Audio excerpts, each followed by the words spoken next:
प्यारे बच्चों, मैथमेटिक्स की आज की क्लास में हम जो टॉपिक पढ़ रहे हैं 12th क्लास का, वो है अवकलन का, जिसको कि आप क्या बोलते हैं, अवकलन को इंग्लिश में बोलते हैं डिफरेंशिएशन। ये चीज़ छोटी छोटी हैं, आपको पता होनी चाहिए, क्योंकि फ्यूचर में जो भी आप मैथमेटिक्स पढ़ेंगे वो आपका इंग्लिश माध्यम में ही होगा, अंग्रेजी माध्यम में होगा। हमारे पास y फलन होता है किसका, x का। y is a function of x। तो y में परिवर्तन की दर निकालनी है। दर को हम क्या बोलते हैं, रेट बोलते हैं। अब y में परिवर्तन की दर यानी कि y में होने वाला जो चेंज है उसको x के सापेक्ष देख रहे हैं कि x में परिवर्तन करने पर y में परिवर्तन कितना आएगा। ये बात आपको क्लियर हुई। अब एक चीज़ देखिए ध्यान से कि जब y हमारे पास x का फलन होता है तो यहाँ पे जो x है आपका, ये आपका स्वतंत्र चर है। ये अपनी वैल्यू डोमेन में से कुछ भी लेगा, स्वतंत्र चर। इसको क्या बोलेंगे आप, इंडिपेंडेंट वेरिएबल। और y चूंकि x की वैल्यूज पे डिपेंड करता है, इसलिए हम क्या बोलते हैं इसको, डिपेंडेंट वेरिएबल। Dependent variable. और ये इसकी हिंदी क्या होती है, आश्रित। तो y में परिवर्तन की दर निकालनी है x के सापेक्ष, तो हम इसको रिप्रेजेंट किससे करते हैं, dy बाई डी एक्स से रिप्रेजेंट करते हैं, या फिर हम इसको कैसे लिखते हैं, D D X of Y.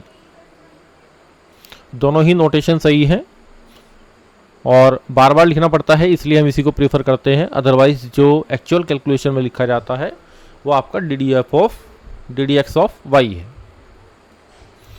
अब जैसे आप देखिए कि एरिया जो होता है सर्किल का वो होता है पाई आर स्क्वायर।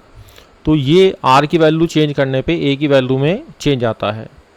तो इसका मतलब क्या हुआ कि ये हमारे पास आर क्या है, इंडिपेंडेंट वेरिएबल है, और ए हमारे पास क्या है, डिपेंडेंट वेरिएबल है। तो यहाँ अगर हमें डेरिवेटिव निकालना होगा डी ए का, तो हम आर के सापेक्ष निकाल सकते हैं, इसको हम फाइंड आउट कर सकते हैं।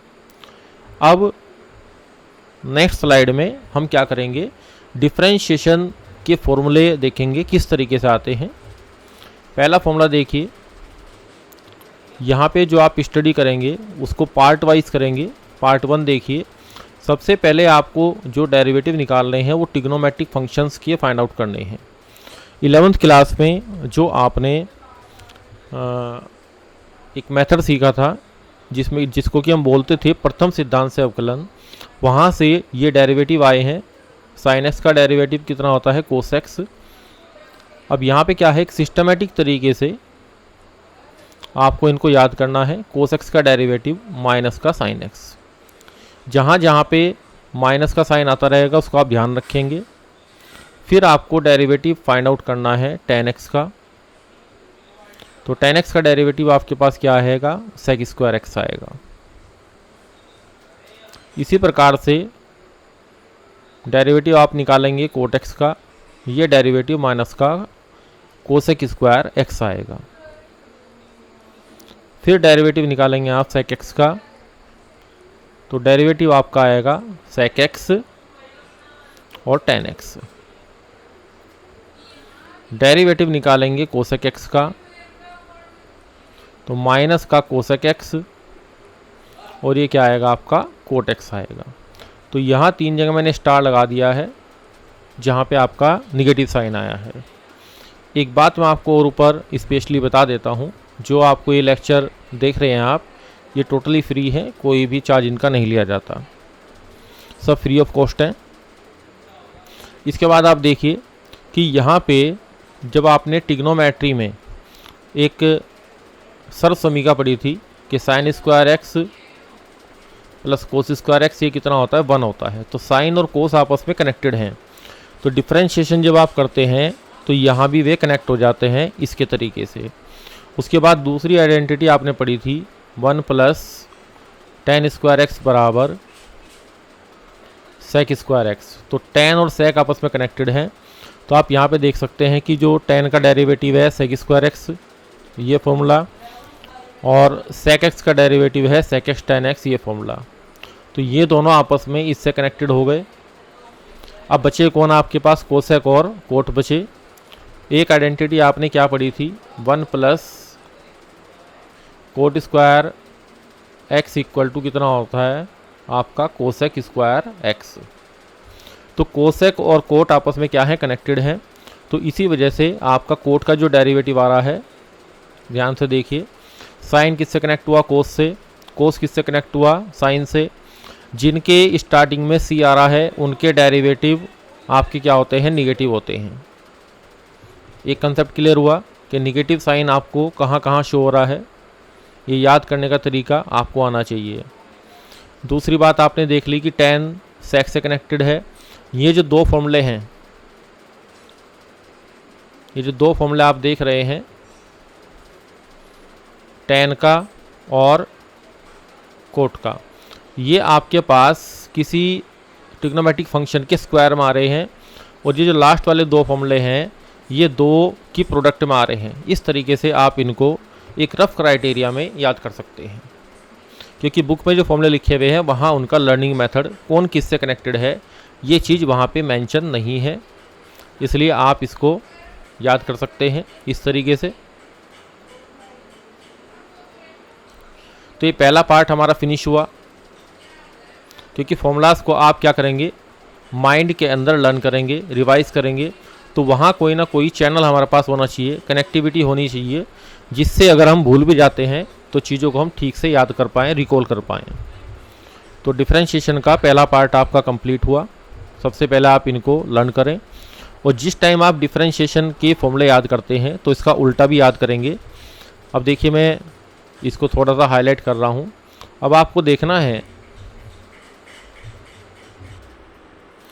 अब देखिए पार्ट सेकंड की हम स्टडी करते हैं। पार्ट सेकंड को ध्यान से देखिए।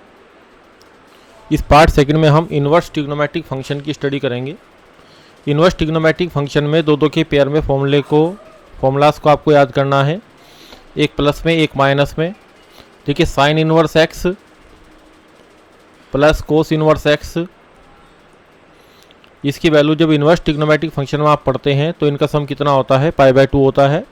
इसी वजह से इनके जो डेरिवेटिव हैं वो आपका 1/, में चलेगा पहला वाला, दूसरा वाला -1/, में चलेगा, और नीचे वाली क्वांटिटी सेम आएगी। ये क्वांटिटी आपकी सेम आएगी, ये एक्सप्रेशन सेम आएगा। इसी तरीके से यहाँ पे आप याद करते हैं इन्वर्स ट्रिग्नोमेट्रिक फंक्शन में, तो ध्यान दीजिए इसमें कि जो आपके इन्वर्स ट्रिग्नोमेट्रिक फंक्शन के फॉर्मूलास हैं और जो डिफरेंशिएशन की जो प्रक्रिया है वो क्या हो रही है, आपस में कनेक्टेड हो रही है। आपको रैंडम इन चीज़ों को याद नहीं करना है। अगर आप रैंडम याद करने की कोशिश करेंगे तो चीज़ें आप भूलना शुरू हो जाते हैं। तो जहाँ से उनके बेसिक फॉर्मूलाज पिकअप हो रहे हैं, जहाँ से उनका ओरिजिन है, वहाँ से उसको समझने का प्रयास करेंगे, और ये चीज़ें सब इनके प्रूफ से ही निकल रही हैं जो आप देख रहे हैं। तो पार्ट सेकंड की स्टडी हमने इन्वर्स ट्रिग्नोमेट्रिक फंक्शन की सहायता से कंप्लीट की है। अब चलेंगे पार्ट थर्ड की तरफ। 4 पार्ट हैं इसके, जिसमें हम फॉर्मूलाज की स्टडी करेंगे। 2 पार्ट हमने डिस्कस कर लिए हैं, एक ट्रिग्नोमेट्रिक फंक्शन का और एक कर लिया है इन्वर्स ट्रिग्नोमेट्रिक फंक्शन का। अब देखिए पार्ट थर्ड में हम स्टडी करेंगे आपके एल्जेब्रिक फंक्शन की।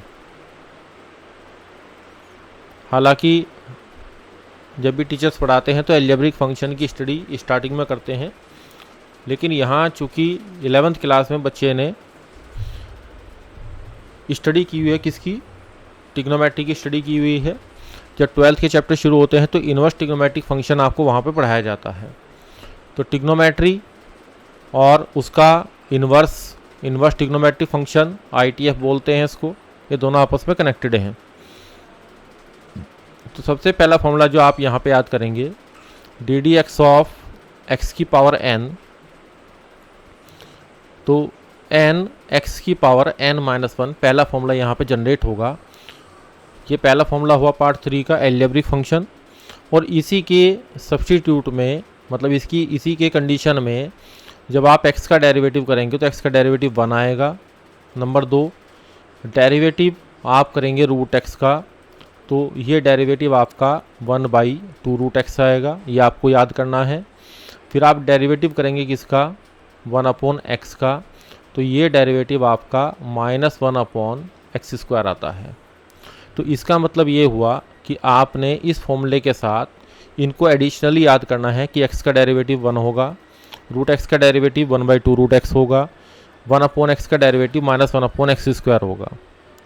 यहाँ पे n की जो वैल्यू है वो 1 है। इस फॉर्मूले में जो आपने n में याद किया है n(x⁻n-1), फॉर्मूलाज को आप हमेशा थोड़ा सा बोल के याद करें तो आपको जल्दी याद हो जाएंगे। यहाँ पे आपने n की वैल्यू 1/2 करी है, इसको आप अप्लाई करके देख सकते हैं इस फॉर्मूले को जो मैंने पहले नंबर पे लिखा है। कंसेप्ट क्लियर हुआ। फिर आप यहाँ n को -1 रख के देखेंगे तो ये फॉर्मूला आपको समझ में आ जाएंगे कि ये फॉर्मूले तीनों मैंने किस तरीके से लिखे हैं। तो आपको क्या करना है, इनको याद भी करना है और प्रैक्टिकली n की वैल्यूज़ को पुट करके भी देखना है। दूसरा फॉर्मूला जो आप लर्न करेंगे, डिफरेंशिएशन करेंगे आप log बेस ex का, तो ये डेरिवेटिव 1/x आएगा। तीसरा फॉर्मूला आप याद करेंगे derivative of log base ax का, तो 1/x log ae आएगा। अभी कुछ फॉर्मूले ऐसे हैं जिनको हम सीधा याद करा रहे हैं, बाद में उनकी रीडिंग भी आपको बताएंगे। स्टार्टिंग फेज में आप क्या करेंगे, सिर्फ फॉर्मूलाज लर्न करेंगे और उनका कन्वर्स भी याद करेंगे कि 1/x, जैसे ये ऊपर फॉर्मूला है आपका कि 1/x किसका डेरिवेटिव है, तो आप अपने आप से उत्तर पूछेंगे तो आपका माइंड उत्तर देगा कि हम log x का डेरिवेटिव करेंगे तब 1/x आएगा। ऐसे आपको इसको कन्वर्स फेज में भी याद रखना है, क्योंकि जब हम इंटीग्रेशन सीखेंगे तो वो रिवर्स प्रोसेस ऑफ डिफरेंशिएशन होगा, तो वहाँ हमें इसकी आवश्यकता पड़ेगी। पार्ट 1 में मैं इसको बताने वाला था लेकिन वहाँ पे मैं इसको, ये छूट गया मेरे से, तो मैंने आपको यहाँ पे बता दिया। अब आप डेरिवेटिव करेंगे एक ऐसे फंक्शन का, पूरे मैथमेटिक्स के अंदर यही एक फंक्शन ऐसा है जिसका डेरिवेटिव खुद उसके बराबर आता है, तो ये सबसे ज़्यादा क्या है, इम्पोर्टेंट है। उसके बाद देखें आप, डेरिवेटिव आपको करना है a⁻x का, तो a⁻x का डेरिवेटिव a⁻x, और यहाँ log के आधार में a आएगा और यहाँ नंबर e आएगा। यहाँ मैंने करेक्शन किया है, यहाँ पे जो log का आधार है वो e होगा, जो हमने ऊपर लिखा है उसका कन्वर्स आता है यहाँ पे e और ae। इस तरीके से आपको याद करना है। एक कनेक्टिविटी और बता देते हैं कि यहाँ बेस में a है तो यहाँ भी बेस में आपका a रहेगा, और यहाँ पे चूँकि बेस में हमारे पास जो log है नहीं यहाँ पे, तो इसलिए log के बेस में यहाँ पे आप e रखेंगे। तो ये आपके 1 2 3 4 5 यहाँ तक आपके 5 फॉर्मूलास हो गए हैं। और लास्ट वन इसमें है कि कांस्टेंट का डेरिवेटिव आप करेंगे तो वो 0 आएगा। तो यहाँ से आपको ये चीज़ क्लियर हुई। 3 पार्ट में हमने फॉर्मूलास को लर्न किया है। अब देखिए पार्ट 4 में हम स्टडी करेंगे, अगर आप डिफरेंशिएशन करेंगे f(x) × g(x) का, दो फंक्शन का प्रोडक्ट है, ये फर्स्ट है ये सेकंड है, तो इसमें रूल क्या कहता है आपका, फर्स्ट एडिस रहेगा और डेरिवेटिव होगा आपका gx का, फिर प्लस का साइन आएगा, फिर gx आप एडिस रखेंगे और डेरिवेटिव करेंगे आप किसका, fx का। ये आपका गुणा का नियम हुआ, मल्टीप्लाई का नियम हुआ। फर्स्ट को एडिस रखना है, दूसरे का डेरिवेटिव, दूसरे को एडिस रखना है, फर्स्ट का डेरिवेटिव। इस पे एक एग्जाम्पल देख लेते हैं साथ साथ। आपको डेरिवेटिव करना है किसका, x(e⁻x) का, तो x को एडिस रखेंगे, e⁻x का डेरिवेटिव e⁻x आएगा, फिर e⁻x को एडिस रखेंगे और x का डेरिवेटिव 1 आएगा। इसमें आप चाहें तो e⁻x को कॉमन ले सकते हैं और x + 1 को रख सकते हैं। ऐसे आप इसको समझ सकते हैं। एक और एग्जाम्पल लेते हैं इसका। आपको डेरिवेटिव करना है किसका, इसमें लेते हैं हम आपका x और sin² x का। तो देखिए x को एडिस रखेंगे और यहाँ पे चेन रूल रहेगा। इसको हटा के मैं एक सिंपल एग्जांपल लिखता हूँ आपके लिए, क्योंकि भी चेन रूल मुझे आपको बताना है, इस वजह से। x sin x का डेरिवेटिव निकाल लेते हैं। x एडिस रहेगा, sin x का डेरिवेटिव cos x रहेगा, प्लस फिर ये sin x एडिस रहेगा, इंटू x का डेरिवेटिव 1 आएगा। यही हमारा आंसर होगा। छोटे क्वेश्चन आपके इसी प्रकार के आएंगे। उसके बाद डेरिवेटिव के अंदर जो आपका रूल लगेगा, अब डिफ्रेंशिएशन करेंगे आप किसका, एफ एक्स अपॉन जी एक्स का। जब दो फंक्शन का आपको क्या करना है, जब डिवीजन रूल लगाना है तो नीचे आप क्या करेंगे, जो नीचे वाला फंक्शन है उसका स्क्वायर करेंगे, फिर नीचे वाले फंक्शन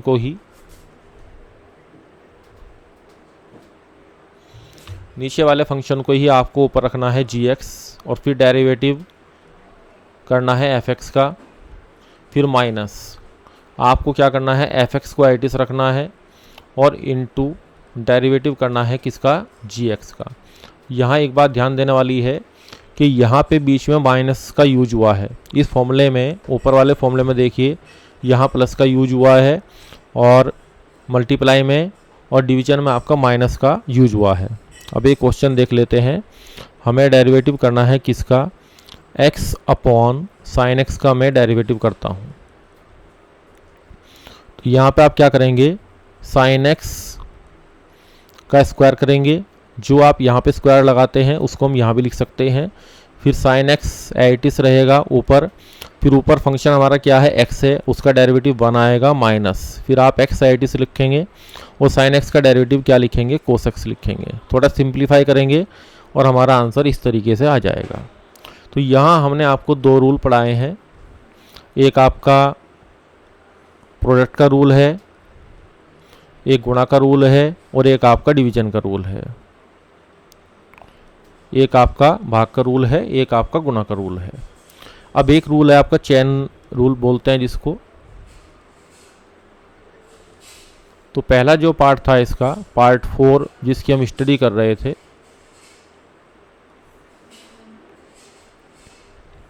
पार्ट 4 में जो तीसरा पार्ट है वो है चेन रूल का। चेन रूल हमें क्या कहता है कि अगर एक फंक्शन के अंदर, जैसे जो कंपोजिशन ऑफ फंक्शन होता है, फंक्शन का जो संयोजन होता है, तो पहले f का डेरिवेटिव करेंगे, फिर आप gx का डेरिवेटिव दोबारा करेंगे। ये होता है चेन रूल। अब इसको समझने में थोड़ी परेशानी आपको हो सकती है, तो डरने की आवश्यकता नहीं है, चीज़ें धीरे धीरे आसान होंगी जैसे जैसे आप समझते जाएंगे। इसका एग्जाम्पल देखते हैं हम। जैसे आपने डेरिवेटिव आपको निकालना है किसका, इसमें e की पावर साइन एक्स का डेरिवेटिव आपको निकालना है, तो आप क्या करेंगे, e की पावर साइन एक्स का डेरिवेटिव, e की पावर x का डेरिवेटिव e की पावर x होता है।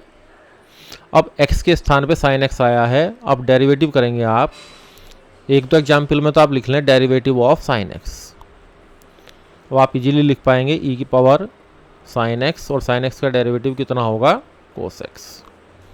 ये बात आपको क्लियर हुई। अब एक और थोड़ा सा इससे अलग क्वेश्चन लेते हैं हम, एग्जाम्पल। आपको डेरिवेटिव फाइंड आउट करना है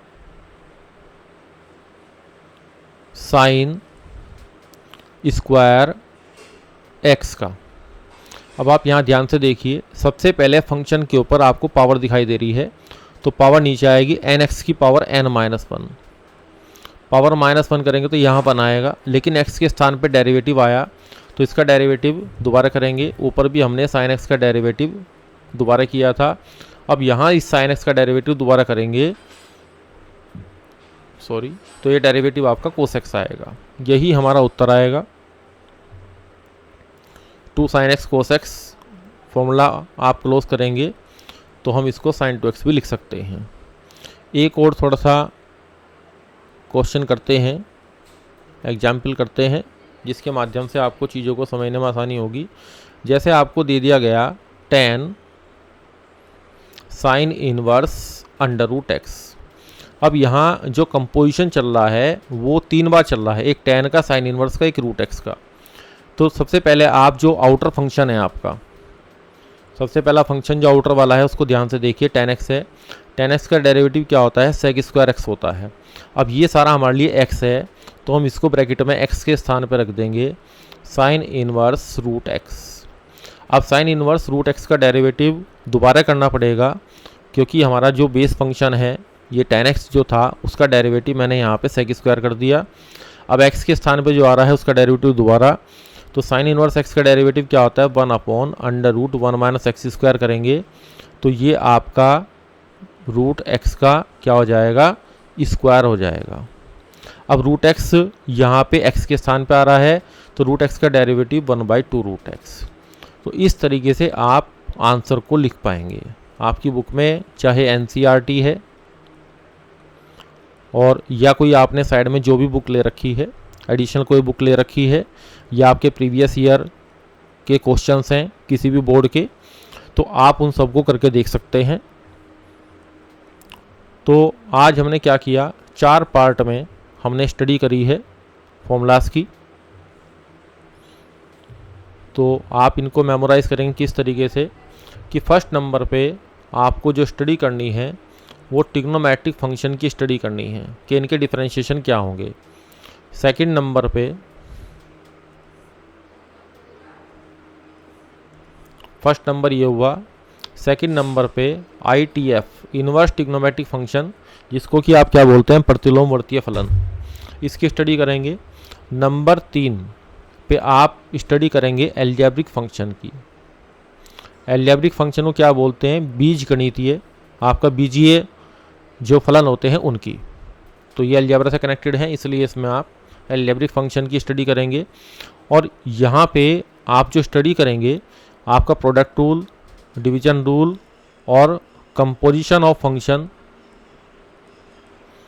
या हम ये कहें कि जो फलनों का संयोजन होता है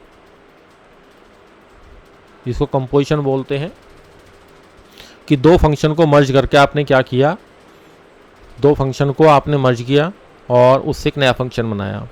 एक बात यहाँ पे रह गई लिखनी, इसमें यहाँ बता देता हूँ मैं आपको ऊपर। चेन रूल से पहले बताते हैं आपको, जब आपने डिवीजन रूल पढ़ा है और प्रोडक्ट रूल पढ़ा है, थोड़ा सा इसके बाद चलते हैं। यहाँ जो फोर्थ वाला है इसमें आप एडिशन और सब्ट्रैक्शन करेंगे, तो फॉर्मूला लिखना रह गया है, उसको मैं यहाँ लिख देता हूँ। अगर आप डेरिवेटिव करेंगे f प्लस माइनस जी का दो फंक्शन के एडिशन और सब्ट्रैक्शन का, तो दोनों का डेरिवेटिव अलग अलग हो जाएगा। f का अलग हो जाएगा, plus minus derivative of g का अलग हो जाएगा। तो एडिशन और सब्ट्रैक्शन पे सिंपल क्या हो रहा है, आपका अलग अलग हो रहे हैं। जैसे हम किसी कांस्टेंट की मल्टीप्लाई अंदर करते हैं तो पहले पे अलग मल्टीप्लाई होती है, दूसरे पे अलग होती है। इसी प्रकार से एडिशन में ये जो ऑपरेटर है, ये बेसिकली एक ऑपरेटर है, एक फंक्शन है जो ऑपरेट हो रहा है, तो पहले पे अलग ऑपरेट होगा और दूसरे पे अलग ऑपरेट होगा। तो इस प्रकार से हमने 4 पार्ट में अवकलन के जो फॉर्मूलास हैं उनकी स्टडी कर ली है। सबसे पहले आप इनको लर्न करें। लर्न करने के बाद कम से कम 3 बार आप इनको लिख के देखेंगे और 3 बार आप इनको रिवर्स याद करेंगे। 3 बार आप सीधे तरीके से करेंगे इसको, यहाँ पे आप लेफ़्ट टू राइट चलेंगे याद करने में।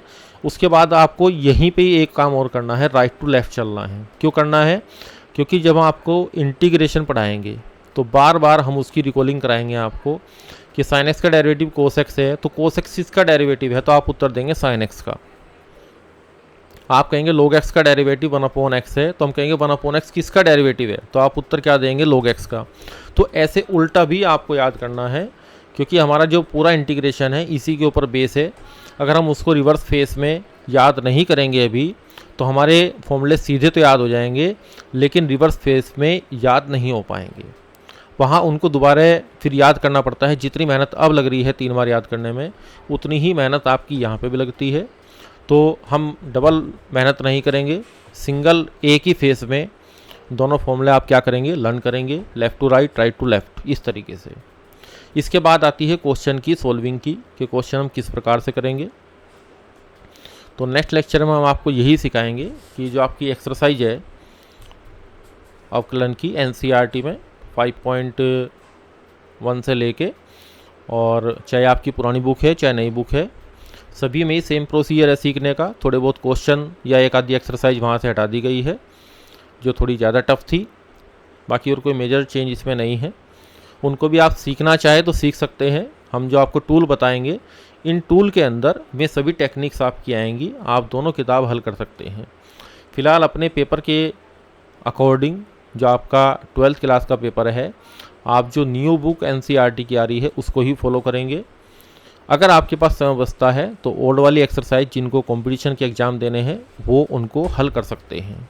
कंपलसरी नहीं है, आपके 12th के एग्ज़ाम हो जाएंगे उसके बाद भी आप उनको हल कर सकते हैं जो ओल्ड बुक के अंदर आपके एक्सरसाइज एक्स्ट्रा रह गई है, क्योंकि जो आपकी नेक्स्ट क्लासेस हैं बीएससी की हैं, बीसीए की हैं, जो भी हैं, ये सभी चीज़ें जो पहले ओल्ड बुक में थी वो आगे भी काम आएंगी। तो एक बार हमने आपको इसके बारे में बता दिया, बार बार हम बात नहीं करेंगे कि नई में क्या है पुरानी में क्या है। और जो आज का लेक्चर है उसको आप एक बार समराइज़ करें, लिख के देखें, तो चीज़ें आपको साइमल्टेनियसली लर्न होनी शुरू हो जाएंगी। स्टार्टिंग फेज में लगता है कि आपके फॉर्मूलाज काफ़ी ज़्यादा हो गए हैं, लेकिन हमने आपको इनको सिमेट्री से बताया कि सिमेट्री से आप किस प्रकार से हल करेंगे। तो ये बात आपको समझ आ गई होगी कि बाय सिमेट्री हम चीज़ों को किस प्रकार से लर्न करेंगे। तो आज का लेक्चर यहीं पे समाप्त करते हैं। Thank you very much.